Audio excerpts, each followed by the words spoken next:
माणिक माळवी राहणार कर्जत. गुरुर्ब्रह्मा गुरुर्विष्णू गुरुर्देव महेश्वरा गुरु साक्षात परब्रह्म तस्मै श्री गुरुवे नमः. ज्यांच्या कृपेने मजलाभ झाला जन्मांतरीचा जडभार गेला, साक्षात परमात्मा मज भेट दिला.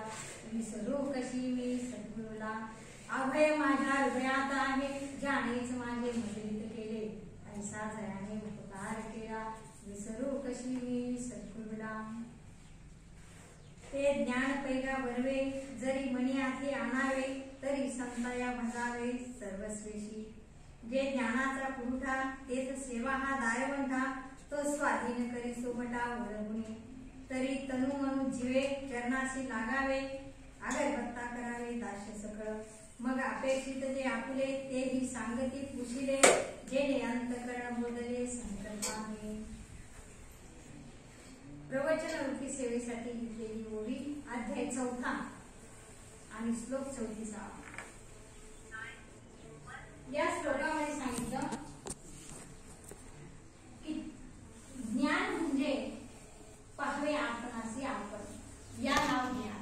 आणि ते ज्ञान जर प्राप्त व्हावं असं वाटत असेल तर तुम्ही संतांना सद्गुरूला शरण जा.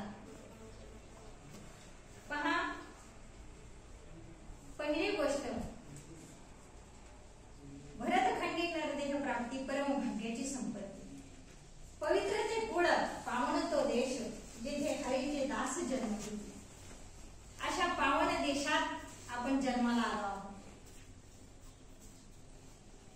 आणि ज्याने हाडाचं काळं केलं, रक्ताचं पाणी केलं, आणि हा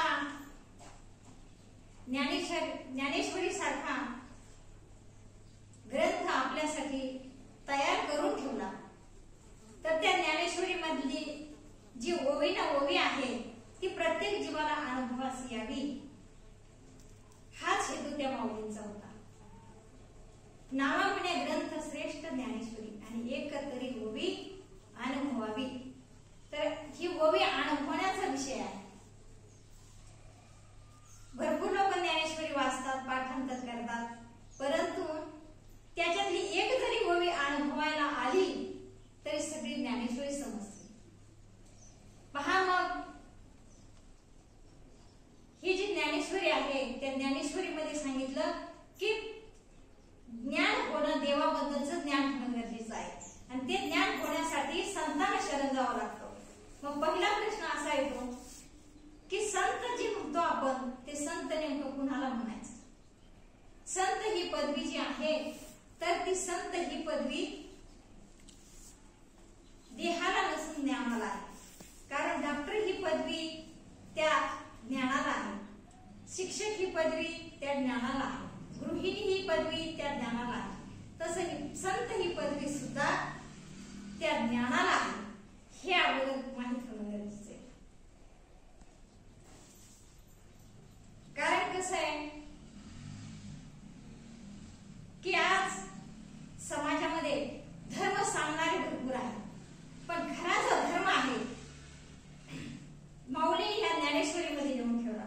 धर्मा माझी धर्म स्वस्वरूपी राहणे, हा स्वधर्म आहे प्रत्येकाचा. आणि हा स्वधर्म जर समजला प्रत्येकाला तर खरोखर रामराज्य नामनेश्वर राहणार.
जलाते चलो, प्रेम की गंगा बहाते चलो जी म्हणतात, म्हणण्याचा विषय नाही. ते सांगतात बोलाचीच कडी बोलाचा भात, जेवण या तृप्त कोण झाला, नुसतं बोलून चालणार नाही. तर त्या श्रीपाद बाबांनी अक्षरशः उघडे परब्रह्म सद्गुरूची मूर्ती आणि पूर्वी ती आरती शिष्याची. शिष्य आणि देवा समान त्याचाच फळे उपदेश आणि काय फराटे. ज्या महात्म्यांनी शिष्यांना देव मानलं, बाबा नेहमी सांगायचे पवित्र तो देह जो वदे अच्युत सर्व काळ, तयाच्या चिंतने तरतील दुषी जळतील राशी पातकांच्या. देव इच्छी रज चरणाची माती धावत चालती मागे मागे. क्या तुम्ही देव आहात आणि मी भक्त आहे म्हणायचे, म्हणून तुम्ही माझ्या मागे पळत येता.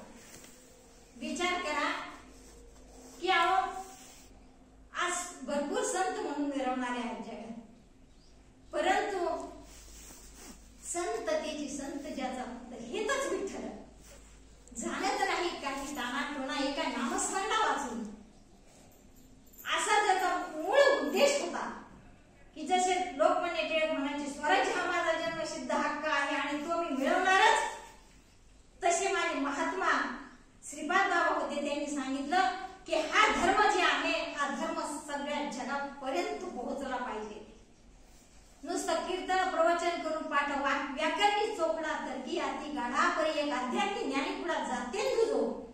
किती जरी अपोका पंडित शहाणा आणि नोहे माझ्या मना, जाणे भक्तीचाच जिव्हाळा तोच दैवाचा पुतळा. की ज्याला खरी भक्ती ज्ञानासह समजली तो खरा दैवाचा पुतळा आहे. नाहीतर कितीतरी इतके हुशार पंडित आहेत लोक, पण ते सांगतात की मोले मदिरा खाये तो मदिरा नंदे नाचे, जेने ब्रह्मानंद सिविला तो किवी राहे आवडला. तो मानी लोक बाहिरता स्वयं नाचे ब्रह्म उन्मत्ता, लोक माणिती तया विषाच. हा बोध सहसा पंडिता नकळे.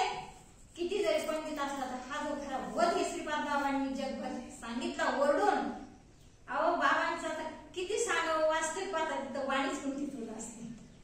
किती सांगावं, बाबा सांगायचे इतकं सोपं आहे परमार्थ, पण योग्य मार्गाने जर मार्ग दावून गेले आधी दयानिधी संत ते तेनेची पंथी चालू जाता मग न पडे म्हणता होते काय. परंतु जे साधू संतांनी जो मार्ग सांगून ठेवला त्या मार्गाने जर गेलं ना, आजही मागील मोक्ष जे होते तेही